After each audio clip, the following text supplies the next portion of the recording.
Greetings and salutations, everyone. I hope everyone is still doing well, and welcome to, depending on wherever you may live or however you choose to read your clock this early morning, middle of the night bonus upload. Before we jump into it though, a couple links. As many of you know, I rely on Patreon, PayPal, channel membership, and the merch to help the channel to continue to grow and go. Links to Patreon, PayPal, and channel membership is in the description below. Merch displayed directly under the video. Also, Dogman Frightening Encounters, Volume 1 through 3, the audiobook versions. They were written and researched by Tom Lyons, narrated and produced by me, Jeff Nadolny. Those audiobooks are available on Audible, Amazon, and iTunes, links to which are also in the description below. And finally, last but definitely not least, if you'd really like to help support the channel to continue to grow and go, simply subscribe. It doesn't cost a cent. Click the like button. Takes half a second. If you don't want to miss out on any of the informative uploads that I put out daily, click that bell icon, and folks, please leave a comment. Why? Well, because all these things really do help the channel to continue to grow and go, and yes, folks, they definitely do matter. Now, everyone, I have taken far too much of your time. Let's jump in to this early morning or middle of the night bonus upload, shall we? Today's first part of the upload is an absolutely terrifying news article I stumbled across about a particular piece of land in Africa. When I'm done sharing this with you, you will realize why I think it is so terrifying of a news article. Mount Nyangani is one mountain that is feared by most people that live in the Eastern Highlands, where a number of people have disappeared without a trace. They say it is a sacred highland. Mount Nyangani is known just like other places around the world, like the Bermuda Triangle, the Devil's Triangle of Japan, that have formed a part of pop, paranormal, or ghost-like studies for decades. However, mountains generally seem to play a greater role as sites for mysterious disappearances, more than other sites. Two girls who were hardly teenagers, daughters of the former government official Ticha Endipi Messiah, disappeared on Mount Nyangani in 1981. Despite the massive searches using helicopters, they have never been found. Vanishing on this mountain is neither a myth nor a legend. It is real. There's a long-held belief by the Maniika people living around the area that say a vindictive spiritual presence on the mountain is responsible for the disappearances. They say had parents sought ancestral spiritual help from the elders, the children, who were said to be in a state of suspension, Chimdaza would have returned. Hardly 5 years later, an 8-year-old tourist called Robert Aughurst vanished in that mountain. He too has since not been located. Barely 2 weeks ago, a local tourist of Asian descent disappeared on this mountain where he'd gone hiking with friends and family. Zad Dada, age 31, was in the company of his wife and another couple when they climbed halfway up the mountain. The couple and his wife gave up while Zad proceeded alone. He was nowhere to be found. What exactly is the story behind these disappearances? Between 1984 and 85, I had an opportunity of discussing the mysterious surrounding Mount Nyangani when I was an information officer for the Mutar district. Everyone I spoke with about Mount Nyangani had to be approached with great caution. Mountain climbers were urged to seek permission from elders living around the area before venturing into the deep thickets. The mountain can change into all sorts of weather, from bright and sunny to a foggy, cloudy, and dewy terrain in a day. I recall refusing to accompany a journalist, the late Smumo Mubai and the news crew up there and chose to remain at the foot of the mountain. A senior government official in the early 80s said he once got lost for nearly 4 days when he was a young man, but when he was eventually found, it was as if he had been missing for just a few hours. He said he was not hungry, nor did he show any signs of fatigue or dehydration. Traditional leaders in that area apparently played a major role in his reappearances because some cultural rites had been performed to appease the spirits surrounding this mystical mountain. It is also believed that this mountain could have swallowed many fighters during the War of Liberation. All of these cases seem to point to the fact that these people would have wandered off in different directions and got captured by an invisible inhabitant of the mountain. It has hence become very difficult to talk about Mount Nyangani without mentioning the mysterious and magic surrounding this vast natural wonder. Mount Nyangani is no doubt infamous for common and unexplained human disappearances.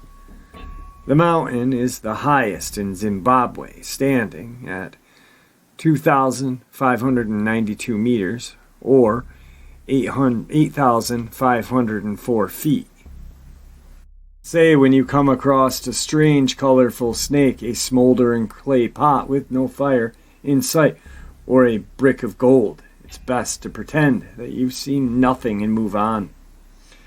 It's also clearly stated in a book by Cliff McGowan, the grandson of Sir Robert McGowan, who was highly respected High Court judge in the Rhodesian title, The Legend of Mount Nyangani, which was based on a mysterious disappearance on that mountain. Psychic research has in recent years become accepted even by the police detectives as an option in solving these mysteries worldwide. However, a reader using the name Musori, who commented on the story about the latest disappearances on the standard website, came up with good suggestions which authorities should consider. He said there's a need to establish a procedure where all tourists are taken on a guided trail by a local climber and know the terrain very well, and all tourists and guides are mandated to wear reflective jackets locally available. Climbers, or their guides, must have simple tools such as a whistle, bell, yes, you heard me right, to raise an arm if need be. Try to set up a well-known common trail to make search and rescue operations easier by limiting them to a smaller geographic area. Such a trail can be paved by local granite along the way. Even if we paved only 10 meters a year, eventually we'd get to the top. If we started in 1980, we would have done 330 meters or 1,100 feet by now. And this does not require any financial investment at all. Each visitor can be encouraged to collect a single boulder and place it on the trail on each visit.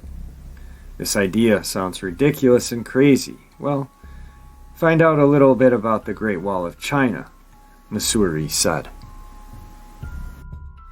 So, we've got this crazy, mysterious mountain.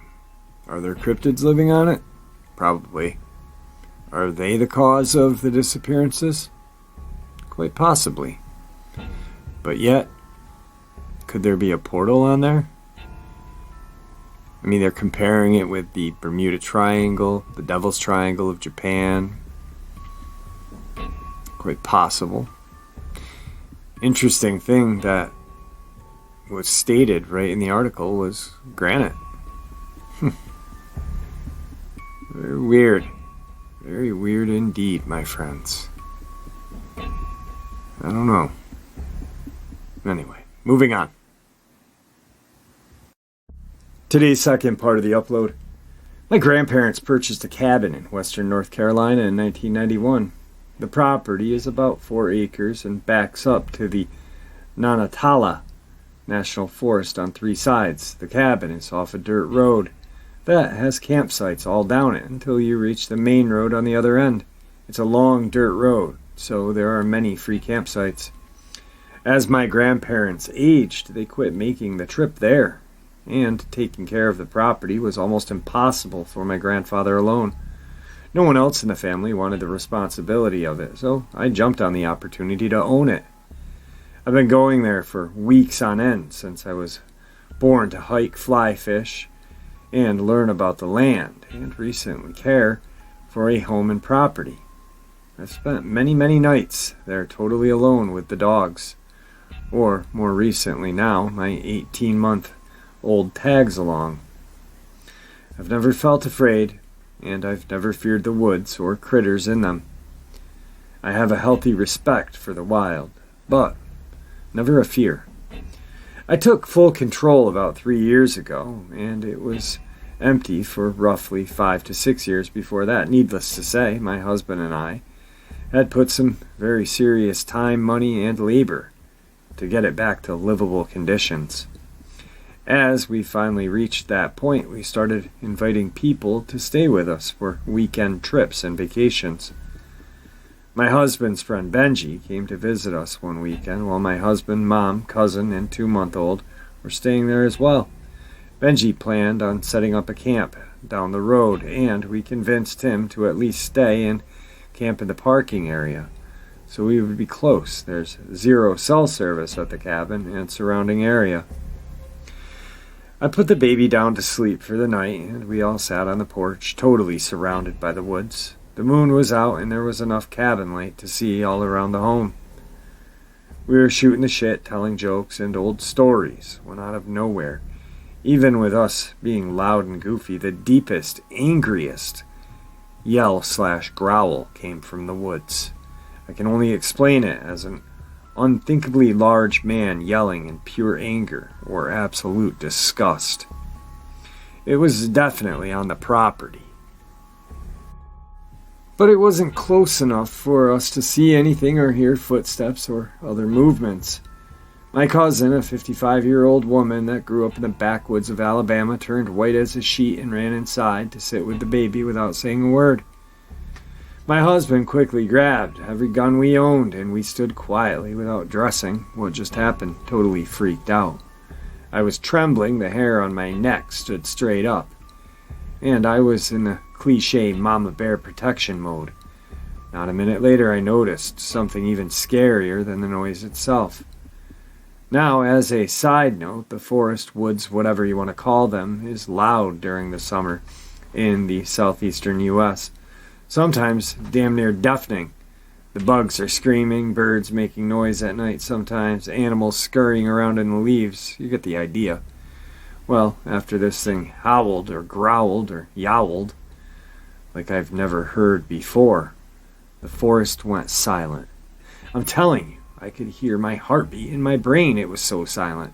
Not a single peep from a bug, no critters moving, nothing dared make a noise after that thing made its presence known. We decided after hearing what I can only describe as Lucifer incarnate, we should move our activities inside for the rest of the night and lock up tight. Even though the cabin is mostly made up of big windows or doors, not the safest thing ever, Benji decided to sleep on the couch, as he was too terrified to go outside the rest of the night. Probably a good call, and sentiment shared by us all. We researched noises of every animal known to the region, and even some that weren't native there. Nothing came even remotely close to what this sucker sounded like. We don't even go to the cabin without rifles anyways, but we make sure to pack enough ammo to attempt to take down one demon now. Nothing has happened to us personally since, but I told the closest neighbor about it finally. I was afraid that they would really think I was insane, and she told me it was a booger from Booger Hollow. She said her dad used to tell her a story while they were out camping, but she can't remember it. Guess we'll never know. Today's third part of the upload. As a policeman, I spend a lot of time dealing with things that scare people, things they can't or don't want to try and explain. I'm usually the person that gets the call to go check things out that go bump in the night, Add in the fact that I work alone usually, in the middle of nowhere. I've ran across and seen some things I can't rightly explain. This is probably the first time in my career I had been in a supernatural situation. It happened before in life, but cop-wise, it was the starting point of what had turned out to be a very interesting career. One night on the tail end of July, I was cruising back country roads trying to find some kind of trouble to get into. As the only deputy out in the county that night, I had been busy up to that point. Then the calls had slacked off right around midnight. I hadn't seen a single soul for the last few hours and decided I would try and be proactive just for a bit. The night was hot. I had the window rolled down. I'd been driving for a few hours straight with no luck of finding anything. The only thing I had scared up was a few rabbits and a fox. I decided to stop, stretch my legs, and answer nature's calling. I pulled to a stop in a particular empty lot in the country. I had driven the road a few times. It was mostly old abandoned farmhouses and barns. No one lived out there. And it made a good target for thieves trying to steal copper or whatever they could get their hands on. The left side of that road was nothing but cornfields as far as the eye could see. It was getting pretty close to harvest time. The stalks were close to 7 or 8 feet, just a sea of green. On the right side of the truck was an old abandoned apple orchard. I never did get the full story of how the land became abandoned. It had something to do with multiple mistresses, multiple wills, illegitimate children, and other nonsense. The result of which was 150 acres of fruit trees that had become its own little forest over the 20-so years it had been unattended. Now I'm just sitting in the truck, head laid back, just enjoying my little break. I'd closed my eyes for a second. When I opened them, I looked out to the cornfield and made direct eye contact with something. At first I thought it was a person, and almost gave me a heart attack right there. The thing stood about 7 feet tall. Its eyes were human, but they shone in the night like animal eyes. I'm not a weak man. I've done more stupid and foolish things in my time than I care to remember. I'd been afraid before, and I'm not above admitting it. There was something about those eyes that absolutely terrified me, though. So I did what any normal, insane, 22-year-old dumb kid would do. I chased it. I kept eye contact on the thing. I slowly rolled up my window, and without braking, I checked out with dispatch over the radio, grabbed my patrol rifle off its mount above me. I remember taking a deep breath and then throwing the door open and jumping out of the truck, yelling, "Sheriff's office," in the most authoritative voice I could muster. I maintained eye contact for the entire time, except right as my vision crossed the A-pillar of the driver's side. As soon as my boots touched the dirt of the road, the creature was gone. I caught nothing but a blur as black or brown shape vaulted across the road and ran into the trees. Once again, I let my sense of self-invisibility get the better of me. I kicked the door closed on the truck and took off after it, yelling, "Stop!" I stumbled into the forest and was hit by the most overpowering odor. It was a combination of unwashed person, body odor, musk from an animal. I still remember the smell vividly after all these years. I've been around rotting bodies that didn't impact me as much as this did. I've never seen or never been a particularly fast runner. I've not cared much for it and always been more of a short burst kind of guy. Whatever I was going after was fast, though. It didn't dawn on me until much later that it was probably just playing with me, leading me further into the miniature forest. I would catch a black blur moving off into the distance. I'd hear a branch break or a sound off to the side. I stumbled around like this for a good 15 minutes before my bravado and adrenaline wore off, and I decided I should head back to the truck because I'm alone and scared at this point.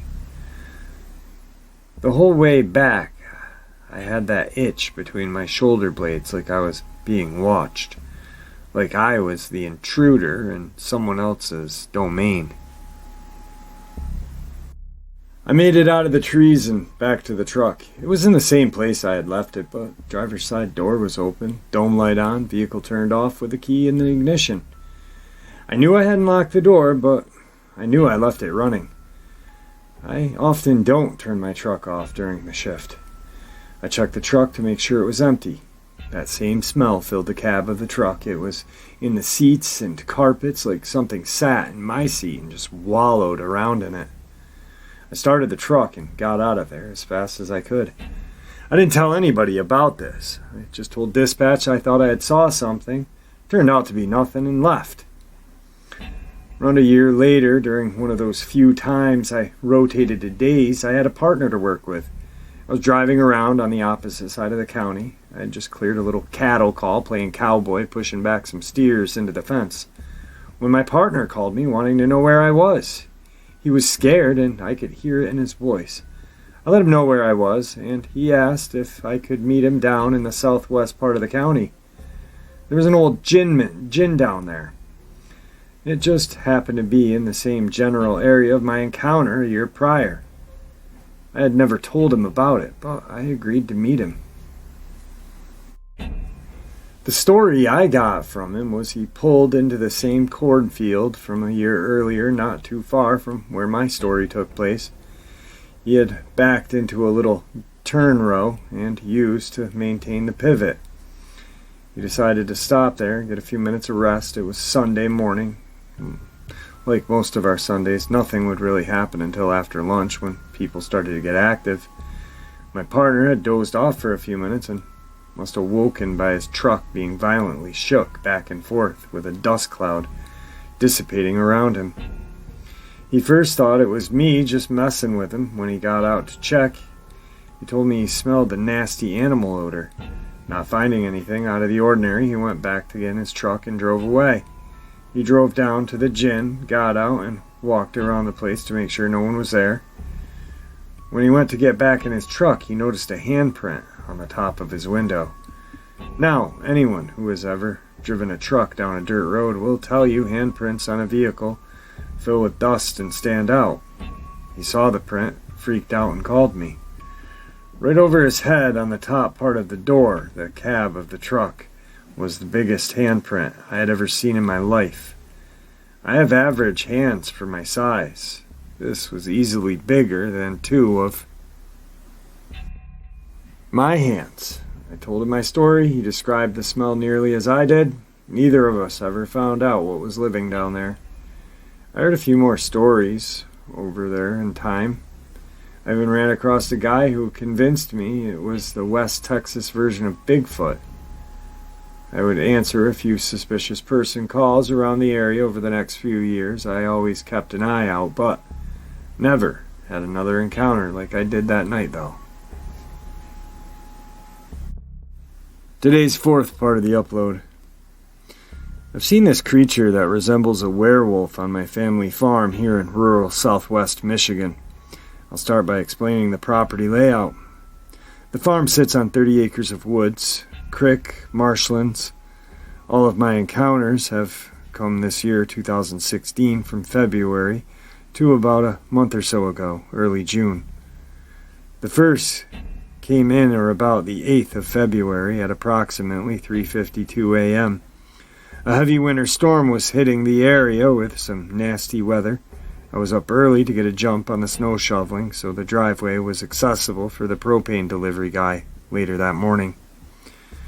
As I was about halfway down the driveway, I heard a loud splash in the creek to the south, about 25 yards away. Thinking it was a deer or two, I stopped shoveling and scanned the creek and the wood line for any movement. As I scanned the creek, I came to the wood line and saw this pair of yellowish amber eyes, about 7.5 to 8 feet tall, standing right next to a huge oak. It took off with a super burst of speed to the west. It then leapt into the air, and all I heard for the next few seconds was the treetops clinging against one another. It was like it was running inside the treetops. I stood there for a few minutes questioning my insanity. For the next 6 to 7 seconds, I saw this creature. It stood on two legs. that looked like dogs' hind legs. It had a big wolf-like head, with a snout and ears that resembled that of a German shepherd, and those yellowish amber-colored eyes. The second sighting came around March 24th at about 2:38 p.m. I decided to walk up the creek and clear some brush. I always carry a firearm with me on these occasions. I'd gotten about 450 yards up the creek that flows through the entire acreage of the property. It was strange to me how completely quiet it was. I'll just say dead the woods were.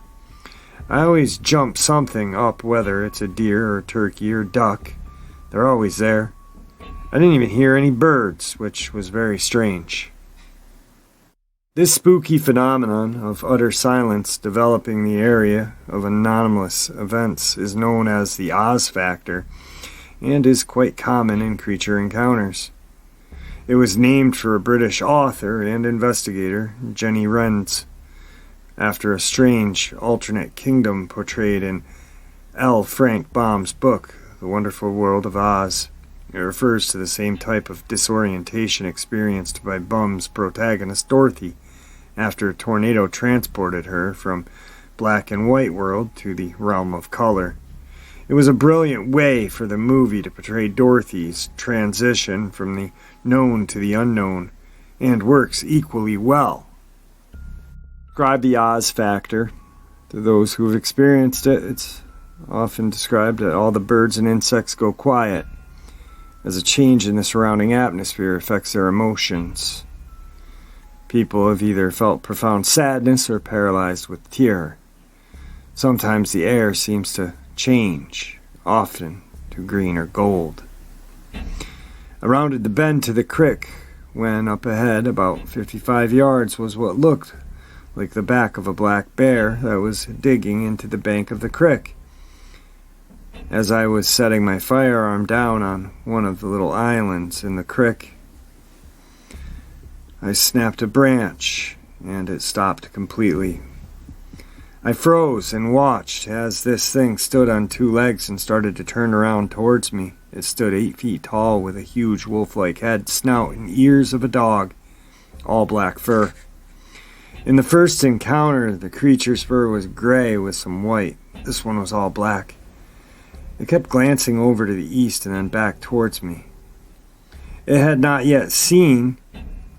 It put its snout in the air and looked like it was sniffing the wind. I'm completely freaked out at this point. Grab my firearm and get out of the area quickly. When there was a splash in the creek, I looked up, and now this thing's on all fours. It still stood 5.5 feet tall. At this point, I didn't want to run out of fear that it would give chase, so I stayed frozen. It looked at me and snarled, and I thought it was sizing me up, and then all of a sudden it looked to the east again, back at me once more, and took 2 giant leaps toward the east, and then onto the bank of the creek. That's about 25 feet in distance. It then jumped toward the treetops and disappeared to the east. I stood there in total disbelief. I got home, my mind was racing, so I decided to confide to my father about what I saw. He looked at me as if I was an alien, said I was crazy and I should get my head checked. I know what I saw, Dad. The third and final encounter came on May 29th, 8:52 p.m. My dad and I were having a fire down by the creek, and we're just getting low on wood when he asked if I could get some more wood from behind the pole barn. I hesitated for a few minutes. I was afraid of those woods, which is something I thought I'd never say. After about 10 minutes, I started making my way towards the back of the pole barn. It's just about dark, and I keep hearing this rustling and lower growl like dogs are playing. When I reach the back of the pole barn, it stops. I light a cigarette and look out into the woods, which is 10 yards away. Again, the woods had gone completely silent. Then there was a sound like a zipper being zipped up. It was about 30 yards to the south. I waited a minute and decided to look out where I heard the sound. As I glanced to my right, I saw something move. It was just about completely dark, and there was a stench in the air. It was absolutely putrid. It smelled of rotten guts, urine. I figured it was a rotten carcass of a dead animal. And then, as I was shining my flashlight, a deep growl, like a raccoon would make, came from the area. I had heard the rustling sound, so I shone my flashlight over that way. And sound I saw about 5.5 feet off the ground, these eyes. The eyes were red in color. The thing I saw didn't have paws on the front. They were like long arms with hands and claws. It really didn't freak me out, as a lot of critters have red eyes when exposed to light. Then this thing stood up on 2 legs. This thing was very tall, 8.5 feet tall. It growled again and literally turned around and walked away to the south. I thought I shit myself. I came back home. My dad asked, "Where's the wood?" I said I didn't feel well and I was going to bed. I went out the next day and looked around. I heard the noise. I found only a deer skin. The rest of the deer was gone, including its head. Also, 2 neighbors of mine have heard eerie howls coming from my family's woods, saying they'll only come out at dusk. They've been in the area for 50+ years and said they'd never heard a sound like that. One more thing. I set apples out for deer every week and noticed the other day that all the apples were gone. And the rock was in every place where there was an apple. I have a trail cam on the area. I also found some tracks that look like a huge wolf. There used to be deer around here all the time. Had a herd of 50 or so. Now you're lucky to see 1 or 2. It's like they disappeared. Been really strange around here for the quite past few years. And I don't know what to think. In all 3 of my encounters, the thing I saw reminded me of a werewolf. I no longer go near the woods. I was told by family members that a lot of the wooded acreage is Indian burial grounds. I don't share this with very many people, fear of getting laughed at or called crazy. Today's final encounter. Summer 2015, my teenage daughter went on a running camp in Brevard. I packed up her sisters, age 1 and 7, and her and we made the all-girls road trip from Florida up to the mountains. It was a great trip, and we had a wonderful time. A friend here in Florida offered her a cabin near Hendersonville. It was in a pretty remote area up on a mountain that took some doing to get into with my minivan. There were other houses/cabins in the area, but a bit of walking distance from the cabin. That was a little off the end of the dirt road, with woods surrounding it almost entirely. After the girls and I dropped off their sister, we visited a friend and cashiers for the night with no problems. The next day we made our way to the cabin, shopping for groceries on the way. The plan was to stay for the week and then pick my daughter up from camp, and then rendezvous with my husband and sons for another week at the cabin. We had big plans to do a lot of cool stuff while they were there. Using the cabin as our base, we got to the cabin. It's still pretty light out. Girls ran around. I unpacked the van. The cabin's about 100 years old, but had been added on to, and it's pretty decent size. 2 bedrooms, 2 baths, small kitchen, living room, large front porch, side porch. The front of the cabin was a wall-to-floor ceiling French door. There was no AC, but it wasn't terribly hot up on the mountain.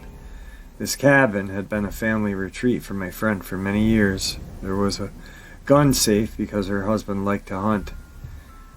They even kept an SUV in the carport to use when they were up there. They never had any issues. After getting everything settled, we had a nice dinner, and I tried to pick up something on the TV. No cable, just local stuff for the girls to watch. The cicadas were loud. We had all the windows open and the front doors open to keep things pretty comfortable. I started shutting everything up because we couldn't hear anything at all, not even each other. That ended up being a very good thing. I left a couple of windows open in the kitchen just to let in some air. After a while, it was time to head to bed. The girls and I took the larger bedroom with the bathroom. I wanted them to be with me, even though I wasn't really being worried at this point. It just seemed the right thing to do at the time. Another thing, behind the bed was an old bookcase type headboard, and behind that was a large window. The cabin was up from the ground, so that window was quite a bit from the ground. You'd have to be a very tall person to see inside.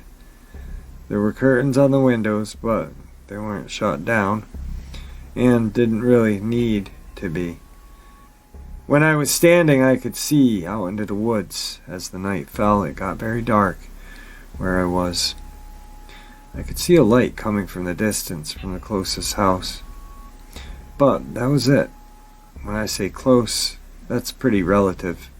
Close was a tenth to a quarter of a mile down the road. The girls and I had settled down, and they were both ready for sleep. It had been a long day, as always, nature calls, so I got up to use the restroom. Remembering the windows were open, I went and took care of them. On my way back to bed, a light in the window immediately caught my eye. At first, I thought I was seeing things, maybe my reflection, but the cabin was almost totally dark inside. So I stood there for a minute watching the light. It looked like the kind of light you'd wear on your head. It was a single small light. I watched it, thinking maybe it was coming from the house down the way. But then it moved. Holy shit, I thought maybe my eyes were playing tricks. I kept watching, and I was certain that it was moving. It didn't come near, it just sort of stayed in that one spot. I finally convinced myself that I was just seeing things, or it was one of the houses, so I laid back down. I was beginning to doze off when I distinctly heard something that sounded like keys dropping on the floor of the porch outside. I froze. I'm literally getting chills writing this now. I waited and listened. I didn't hear anything. Okay, maybe I'm imagining it. Then I remembered the French doors and how easily the glass can be broken and the door unlocked. Yeah, I wasn't going back to sleep. I'd heard other noises that I examined and analyzed in my brain. I kept telling myself it was being ridiculous.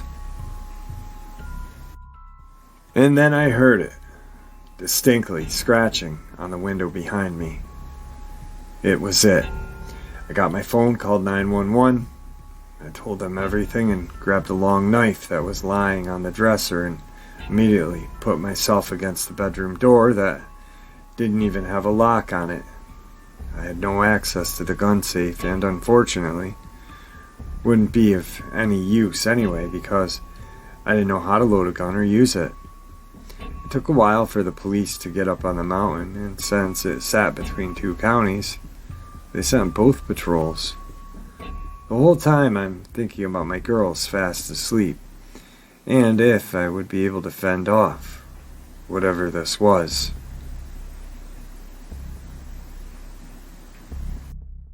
The police finally get there. The police look around the cabin and don't find anything. They were surprised that I was alone. That wasn't comforting. They asked if I had access to the gun. I told them no. Eventually, they left and we were alone again. I felt like an idiot.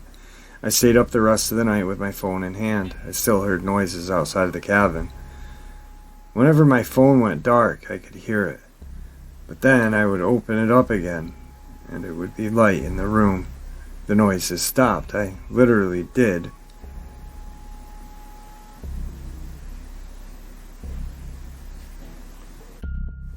Stay up the rest of the night, and the sun came up. I was already packing. I called my husband, and he set us up a hotel in Asheville. I'm done. I got my girls up, we loaded up the van, but there was this very strange, oppressive feeling in the air. We got the hell out of there as fast as we could. Unfortunately, When we got to the bottom of the mountain, I remembered the stove and had an uneasy feeling that I had left it on after making breakfast. This is my friend's cabin, and I thought of being the cause of probably burning it down compelled me to go back. The feeling surrounding the place is still very much there. In all my life, I grew up in rural Florida, camping all the time, spending a great deal of time in the woods, living in Ocala National Forest at one point. I was never afraid of things like that. There was definitely a sense that the girls and I were in very danger. Anytime I think about that night, I feel exactly the same way then. Writing this down has brought it all back. I know I saw that light. I don't know, it could have been a light, it could have been an eye. I know what I heard. I know what I felt.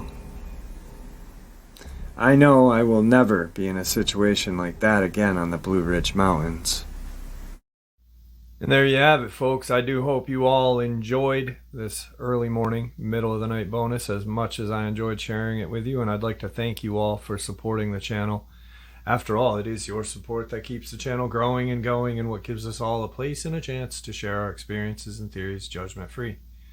Everyone's simply treated with the respect we all deserve, and I do appreciate it, so thank you. Please stay safe, happy, healthy, and ever vigilant, keeping an eye on our children, pets, family, and friends. These creatures are real. They are out there, and they are dangerous. Share this information with those you love and care about, and it may just help save their lives someday. Till next time, never stop asking questions, never stop searching for the truth, and God bless you all.